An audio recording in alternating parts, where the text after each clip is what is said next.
is going on, Internet? Eric Bandholz back again with another e-commerce conversations. Hope all is well on the other side of the internet.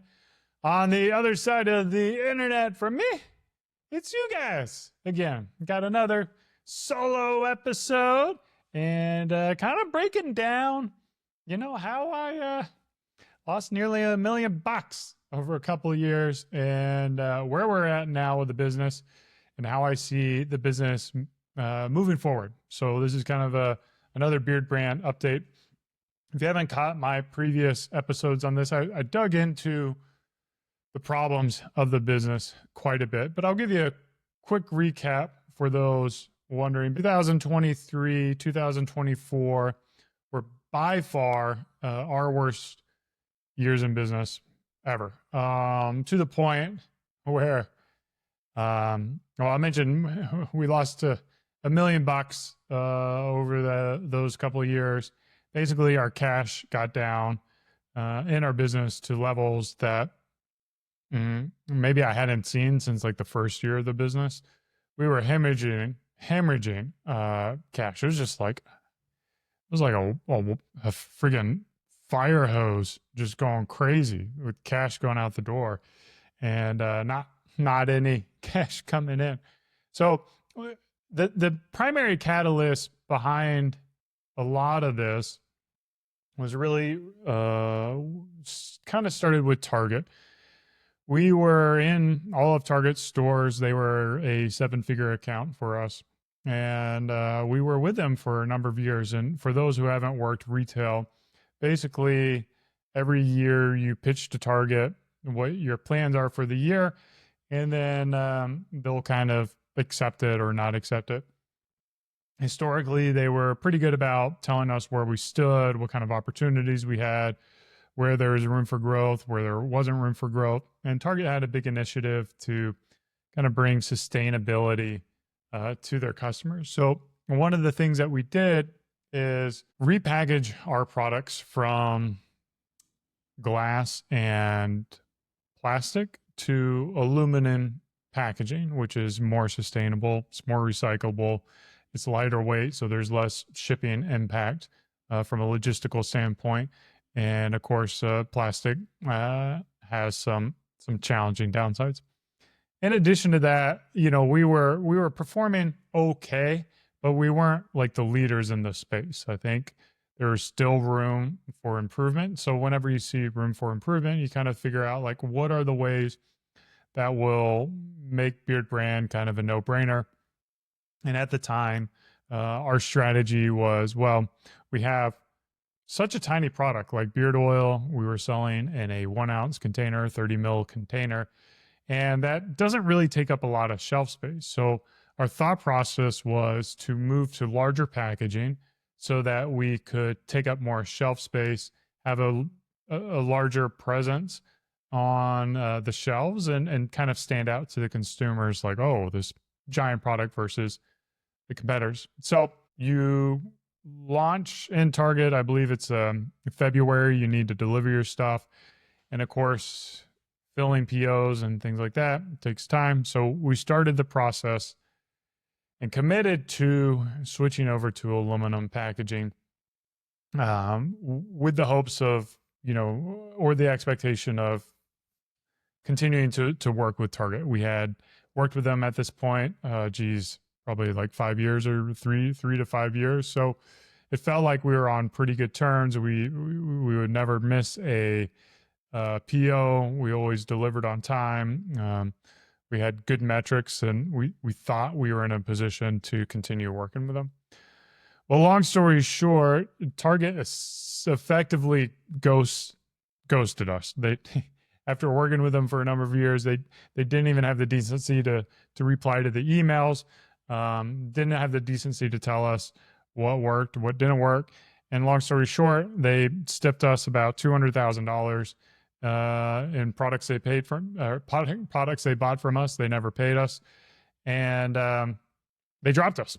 So we had a significant amount of inventory allocated towards Target. And one of the lessons and strategic mistakes we made is when we launched with Target, we kind of gave them exclusivity. We promised not to sell on Amazon, on Walmart. They weren't necessarily asking for these. I think it was a little beneficial. They definitely didn't want us to sell on Walmart. But I think in hindsight, maybe that should have been a 1-year thing. And after a year, we should have started selling our products on Amazon, started trying to get our products into Walmart and other retailers. I think we kind of shot ourselves in the foot trying to be, an exclusive partner with Target and using that as a primary channel for us. So we were over leveraged on Target as a partnership. When we lost them, not only did we lose that revenue coming in, we also had a significant amount of inventory allocated. And not only was that inventory that was allocated for them, we didn't have other channels for us to be able to quickly move that. So because we didn't have Amazon, we couldn't reallocate that inventory to Amazon. We tried to get on Amazon a couple of years ago. That is when we launched on Amazon with our Target inventory, but we weren't able to move the units quick enough to sell them before we felt comfortable that the products were expired. So we ended up having to destroy a significant amount of products over these past couple of years. So most of our losses come from having to destroy inventory that was unsellable. So for all of those out there who aren't in everybody always talks about how great it is in consumables, but I've got a product that can breathe life, and so it has an expiration date. So while it is nice that it is consumable, the expiration date is challenging. So your t-shirts or your pants may go out of style, but at least they're not growing life on them, and you have to destroy them. You can always kind of liquidate them at any point down the road. So the majority of our losses were for inventory. Fortunately for us, and kind of like the purpose of this podcast is going to be like how we were able to lose $1 million and still maintain our business and still do it in a way where we're entirely bootstrapped. So the first things first is we've always run a pretty conservative business financially. So we keep a fair amount of capital set aside. And the reason we have that is you never know when we're going to lose it. We never know when we're going to have these kind of like black swan events that we have. And that cash is a runway. It allows you to still think clearly. It allows you to not make incredibly rash decisions. It allows you to, make intentional decisions over a period of time. It allows you to explore channels for a longer period of time.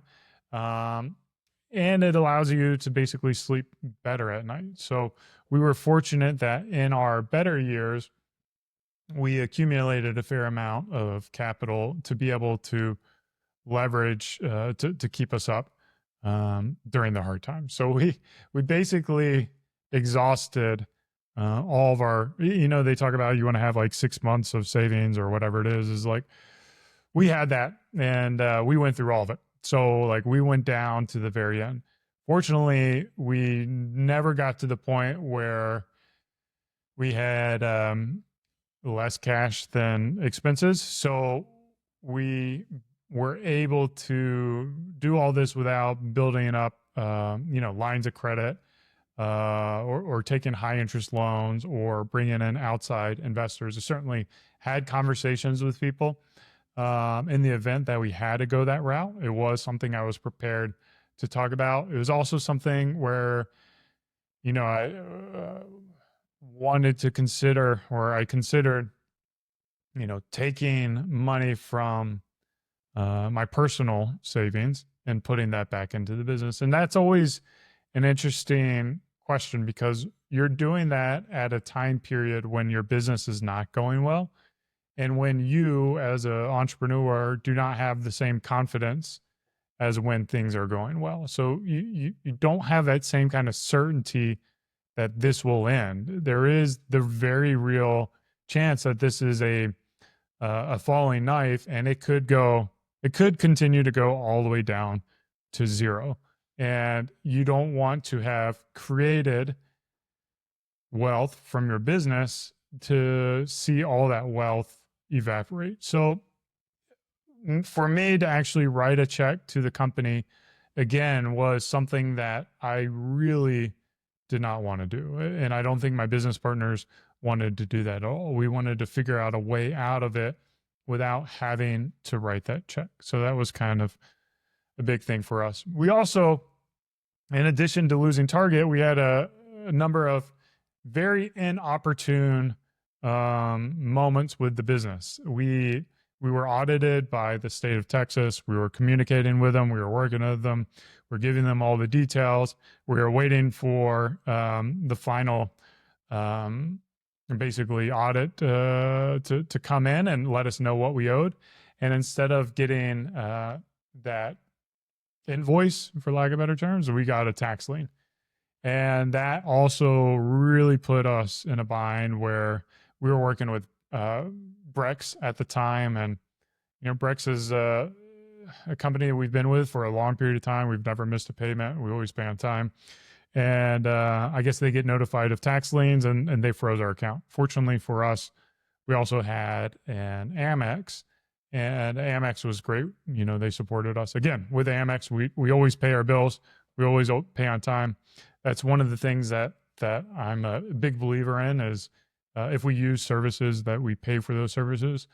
Now, I will argue out of a long-term contract if we're not going to be paying that down the road. I don't really believe in paying for things that you're not going to be using, especially when we were going through these challenging times. So because we had lost Target, there were software agreements that we had that we no longer needed. So I reached out to them to cancel those, hoping that they would be favorable. But unfortunately, some of these companies, big companies, they don't give a lick about you, and they would send us to collections and stuff like that. But a lesson for you guys, if you're in Texas, Texas has a law that if you have a renewing contract, a yearly contract, it is of the responsibility for the company that you're getting services from to notify you a month in advance of that renewing contract. If the company does not do that, legally you are not, it basically moves to the month-to-month contract.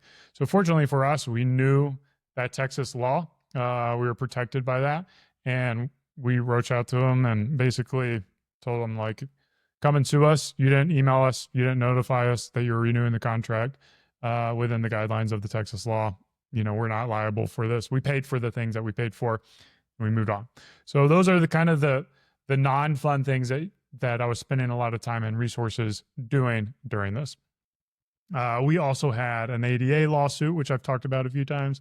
We had 100% off coupon code that got leaked. Of course, our air conditioning broke in our barber shop, and that was a $20,000 fix.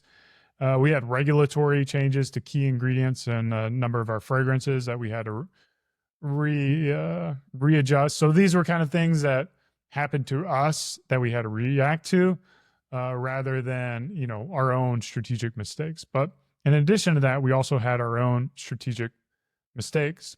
I would say those were, we lost a key team member and we kind of let off the gas. He was in our growth side of things. And when we lost him, we kind of like stepped off the gas a little bit. I think we kind of played it safe. We kind of let it coast a little bit. We focused on profitability a little bit. And that was nice during those years, but the company was just kind of gradually declining. And as you guys know, like a company that isn't growing is dying. So we were doing that. I think if I kept on the gas a little bit more, if I was a little more insistent on our advertising performance, then maybe we wouldn't have seen the same kind of challenges that we saw. We also simplified our product offering to be more in line with our manufacturer's needs. And I think this is a big mistake that I would recommend all entrepreneurs to learn from as well, is it is important for you to find partners who want your business, who value your business, and who thrive by serving you. You don't want to be, the customer who is too small for their account, because then you almost feel like a burden. They're not willing to, respond to you. You're going to be at the bottom of the list for the needs. When they have other clients come in and have higher needs, you get kind of kicked down.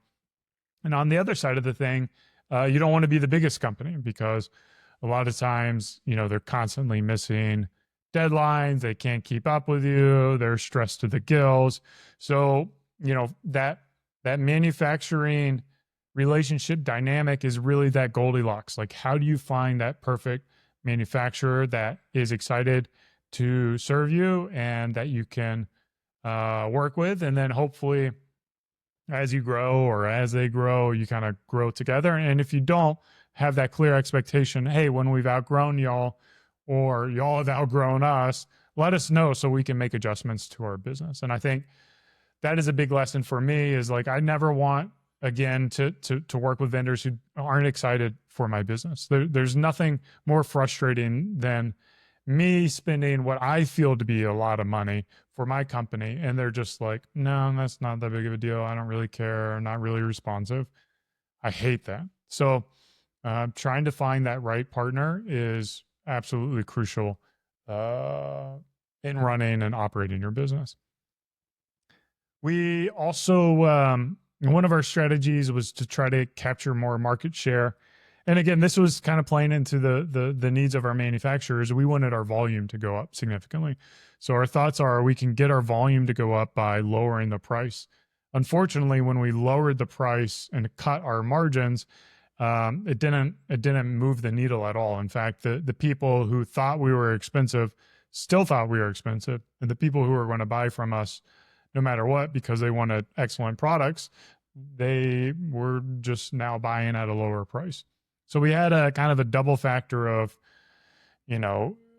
top customer, like our AOV basically went down, and our frequency of purchases went up because the packaging was now larger.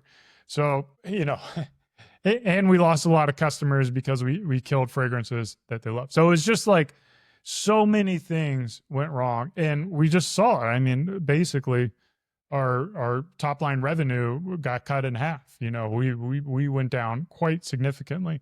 Very stressful time. Now that you're a company half the size that you used to be, your payroll all of a sudden, even if you don't change anybody, becomes a bigger burden on the P&L. We went work remote, and now we have this office and a lease that we've committed to, that we're paying what at the time was not a lot of money, but now that the business is half the size that it is a lot of money. So like, those are kind of the natural consequences of a shrinking business. Is like, I remember when I signed that lease with the business, it was like, I could only imagine the business going up. And I was like, well, if we outgrow the business, it's no big deal to pay, $10,000 a month for this. Well, I never imagined the business to shrink so much. And then all of a sudden that $10,000 a month becomes a pretty huge burden on it. I mean, that's $120,000 a year. Not to mention the carrying costs of your electrical and, lights, internet, whatever you have to kind of keep it going. So not to like make this whole podcast about all the things that went wrong, but I think like by me sharing the things that we did wrong, it's going to help people hopefully not make the same mistakes that I did. And like, that's really the purpose of this. From there, let's talk about the good news. Is basically Beardbrand still exists. We're still in business. We've been able to capture back some of the resources that we've lost. So we're moving in the right direction. It's very slow. Like it wasn't like a slingshot where it was like super down and super up again. It's basically been down and then still kind of down, but fixing all of the operational challenges have allowed us to get that breathing room again. So like basically 2 years We're focused on how to improve operations, how to get our products fixed, how to get the pricing fixed, how to get through all this inventory, how to get everything back up to high quality. Well, back to the way it should be. Basically, we're trying to get the business to run the way it should be, and we've done that. I feel like we've suffered through all of our stock out issues, through all of our fragrance issues, through all of our excess inventory issues. We've done all that. We've made all the transitions that we need to. We've got the right partners in place. We've got the right 3PL. We've got the right manufacturers. Now we're having kind of like normal business problems, like, hey, this batch of products was bad. Hey, USPS lost this package. How do we improve that? Hey, ads aren't performing the way they should be performing. Like, those are very much like ordinary, common problems. There's still problems that you need to solve, but they're completely different than your business is imploding. It's all going to zero, and you are going to, leave this place broke and have to sell your house and live, take a job working for Sean at Ridge Wallet or something like that. God forbid, something like that would happen where I'd have to work for someone. But we've gotten out of it. And I want to say, like, the things that we did to get out of it is anything that we could cut, we would cut. Probably to the point where it was, crazy. Like, if it was a $15 a month software thing, cut it. If we weren't using it at all, it's like any money going out. Doesn't matter how small it was. Like, fine tooth comb. How do we really dial down? Make sure we're not wasting any money on, services that we aren't using. We were able to readjust our pricing back to our historical margins where we knew how to operate the business. We can't run a business on lean margins. We're just not built that way. The way we solve problems, the way we treat our customers, the way, we offer returns, no questions asked. We hand out, freebies if needed. All those things don't operate and don't work on a low margin business. So we had to do that. All those operational problems are fixed. We're through the whole Target thing. The tax liens paid off. We've made do with the fact we're not getting that $200,000 from Target. Our lawsuits also been dropped, although, that seems to be a never-ending problem too. Maybe that's for another episode. And my business partner, she stepped out of the day-to-day, which saved a little bit of cash flow for the business. And if team members could go to part-time, we asked them to go to part-time. And fortunately, we had a few team members who were in a position where they could work part-time, and it worked with their lives. So that's been very nice. We haven't had to fire team members or downsize our team yet. And we've still been able to kind of get back to where I want to be for this year, I should say. It's going back to the way I run things very conservatively. My youngest tenured employee probably has 5 years.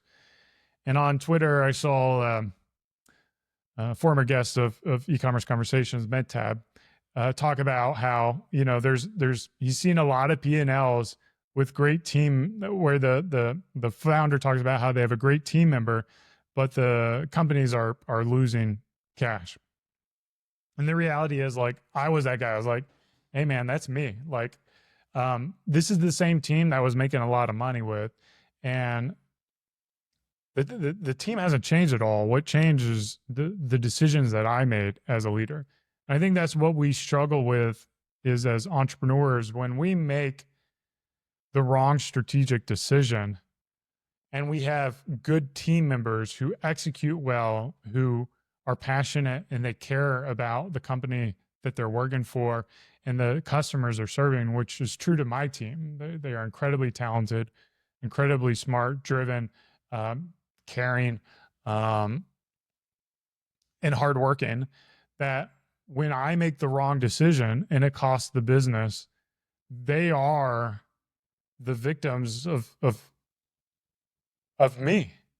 And I think that's one of the things that entrepreneurs struggle with is like when we make the wrong decisions, they have to lose their job over it. And I think if you're not a psychopath, then it's a hard burden. And I think that is very much the reason why entrepreneurs tend to hang on to team members, because they know deep down inside, like these team members really aren't at fault for this. It could also be culture. And I think the culture starts with the leadership as well. So, maybe they've kind of become misguided a little bit in their culture and their focus. Maybe you're not holding them accountable as well as you could be. But again, all that is on you. And I do think maybe in my earlier years, or maybe when I wasn't as good at hiring and bringing on talent, that I would have been quick to, blame past team members for the lack of performance with the company. And I do think there is always the case that there are certain team members who are going through things or aren't working out in the current time, or maybe don't have that opportunity to perform. But I do think it's probably less likely the case. I think like the turnover, the quick to fire employees, not giving them an adequate chance, not communicating well, not having the right culture, not having the right accountability, all those things are more likely to be the case than someone's not doing well. I think that the people who work for you want to do a good job. They want to be excellent, for the majority of people. And the other things we did is, of course, my salary is cut. I guess I could look at it that I am, putting some back into the business because I'm not taking as much out of the business at this point. I've had to live off my personal savings to kind of maintain things at home. I do have the expectation that we will be able to see salary increases in the future. So I think there is that horizon. But for me, again, running a very conservative business, I want to make sure that we have more of those savings built up again to be able to explore new things. So going forward, I'll tell you, it's really interesting. It's like when you're in survival mode, all you can think about is like just kind of hanging on. And you can't really think about growth. You can't think about, like, maybe there are people who try to grow out of their problems, but that's not always going to be the solution. The solution is not always like growth doesn't fix everything. So now that we've fixed the operational issues, we've started exploring new growth channels, and we've started considering, like, how can we put more resources into our current channels? How can we support our, paid and meta efforts? So we're bringing on more help from a content perspective, a creative perspective. So we'll be able to output more ads. Outputting more ads should help us see that rebound of our growth. In addition to that, we've had more kind of breathing room to explore new channels that maybe are beyond direct to consumer. I think, Target was a great account for us. That retail aspect was great for us for a number of years. And I think we could have executed on even better. And is that a channel, maybe not Target specifically, but is there a channel similar to that we might be able to leverage, like smaller pharmacies or salons or, retail, again, grocery stores? I think there could be channels like that will help diversify beyond e-commerce. I know e-commerce is our bread and butter, and beardbrand.com is the primary driver of our business. But once you kind of, you need to make sure that your business is not an e-commerce business, but your business is a business, and you're creating products that you're selling to a customer. And you've got to find out where those customers are and how those customers might come across your products and how your products might be able to bring value to them. So it's been a lot more fun to start thinking more forward thinking for our business rather than the now, and a little bit of regret in the past as well. So my hopes are, fundamentally, like this year, hoping to be in that like 7% profitability, which to me is kind of break even. Like 7% gives you enough capital to buy inventory for growth. That kind of gives you enough capital for when you get those ADA lawsuits, or when you get, some kind of like event that is not normal, kind of like those inopportune events, the AC going out, or, like hail damage, God forbid, or, one of your boats goes down in the ocean with all your inventory. Like those are kind of like things that are outside of your control that you want to have that profit for. So 7% to me is a minimum to what a company needs to operate to just kind of like break even. And then the goal is, really 17% is where you can start to see and start to take out of the business or use that additional revenue to develop new products, to develop new channels, to make key hires, depending on what your needs are as the entrepreneur. And then especially anything over like 17% is just kind of like, wow, like that's a really nice business, in my opinion. It's going to be worth the headaches. It's going to be worth the sleepless nights. It's going to be worth the anxiety that you bring home to your family. So that has been the past couple of years. I'm excited for the future. I'm excited for what we're doing. If you haven't bought from Beardbrand, like we have incredible products. We make some exceptional products. Obviously, with a name like Beardbrand, our products are for your beard. But beyond that, we have innovative deodorant, a spray deodorant that you can spray anywhere on your products, and it's not going to stain your clothes. Black shirt, white shirt, doesn't matter. Aluminum free, so it's not going to mess and clog up those pores and do God knows what to your lymphatic system. And then our sea salt spray, we were the first company to put clay in a sea salt spray to mimic the sand that hits into your hair when you go to the beach.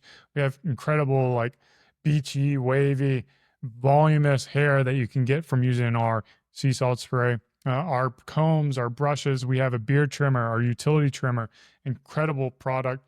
Our bar soap, our utility wash and softener, the shower products work on your body, they work on your hair, they work on your skin, on your face.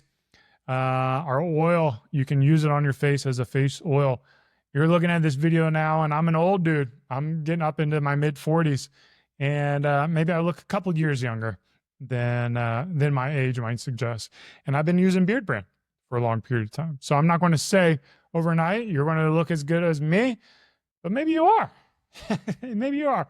And as a thank you for listening to this podcast, or you extending a thank you for the content and the people that have brought on, go ahead, treat yourself to Beardbrand. See how we do it. See what the packaging looks like, what the email flows look like. See how we really do it. As always, this has been another e-commerce conversations. Cheers. Keep on growing.